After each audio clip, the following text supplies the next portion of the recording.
What's up guys, Allie here for yet another Today in Retro video. For today's video, we'll be discussing the Nintendo e-reader, a somewhat forgotten add-on for the Game Boy Advance. So without further ado, let's get into it. The Nintendo e-reader, or card e-reader as it's known in Japan, was initially released in Japan in December 2001, and in North America it was released in September of 2002. This was essentially a way for Nintendo to distribute DLC through printed cards to the Game Boy Advance. The e-reader has a camera that reads the dot code printed on these cards, and then once scanned through the e-reader, the dot code allows the content to be unlocked in the associated game. This really enhanced the GBA experience and gave a boost to the longevity of the GBA. Though note, while the e-reader did not do so hot in North America, in Japan it actually did a lot better, so it did receive more support over there. So there are two models of the e-reader in Japan. First, there's the old Japanese model called the card e-reader. It only has half the internal memory compared to the US model. It doesn't have a flash ROM, so it cannot store games like the US model can, and it doesn't have a link cable port. The US model has the link cable port and a built-in NES emulator that allows classic NES games to be played on the GBA. Then, in July 2003, a newer e-reader model was released in Japan called the Card e-reader Plus, which is essentially the Japanese version of the US model. So next, let's get into some e-reader releases. First things first, this is not an extensive list, or else this video would be way too long as much as I want to go through all the releases. So we're just going to highlight some of my personal favorites. So first we have the classic NES series, we have the Animal Crossing e-cards, Pokemon Battle e-cards. As you guys probably know, the Pokemon TCG had e-reader cards.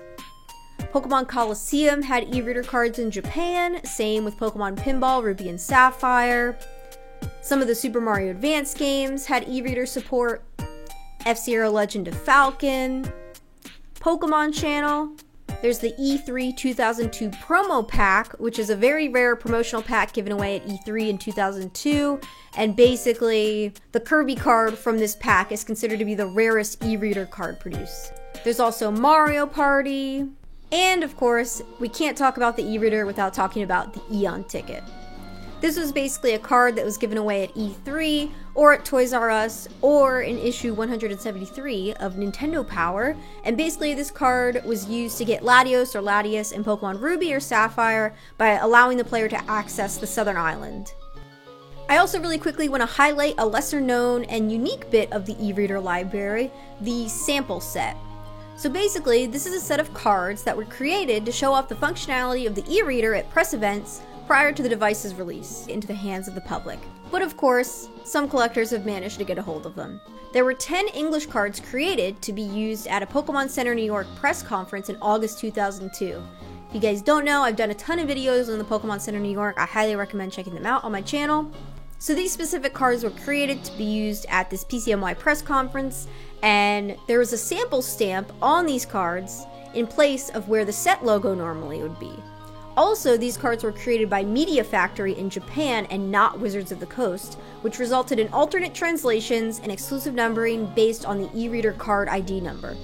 These cards also had the Japanese back, so you have cards that have English text with the Japanese back, which is really interesting. 20 of each card are known to exist, and it was estimated that 50 were made. So why is the e-reader and its library so important from a preservation perspective? As you guys know, I'm all about game history, game preservation. That's sort of what this channel is about, so this is something that I think is really important to discuss. Simply put, this is just because of how fragile the e-reader cards are compared to other games, in quotation marks, because e-reader cards are very susceptible to wear and tear, especially over time. Combine that with the rarity and the price of some cards, it really makes you wonder how much longer these cards will be around. Unfortunately, there hasn't been a ton of mainstream attention on the e-reader itself and the preservation and documentation of it. I feel the pain of the e-reader because, as you guys know, I'm a big handheld person. I love the Game Boy, I love the Game Boy Advance, so hopefully this video can kind of bring to light some of the preservation hurdles that come with the e-reader.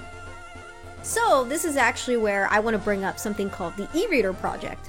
The e-reader project is a group of preservationists with a goal to catalog and verify every e-card in the Nintendo e-reader library. You can learn more about their detailed preservation process and fundraiser in the link in the description. I really hope you guys consider checking out this preservation fundraiser, and even if you're not able to donate, spreading the word helps too. Anyway guys, that'll be it for this video. I really hope you enjoyed it.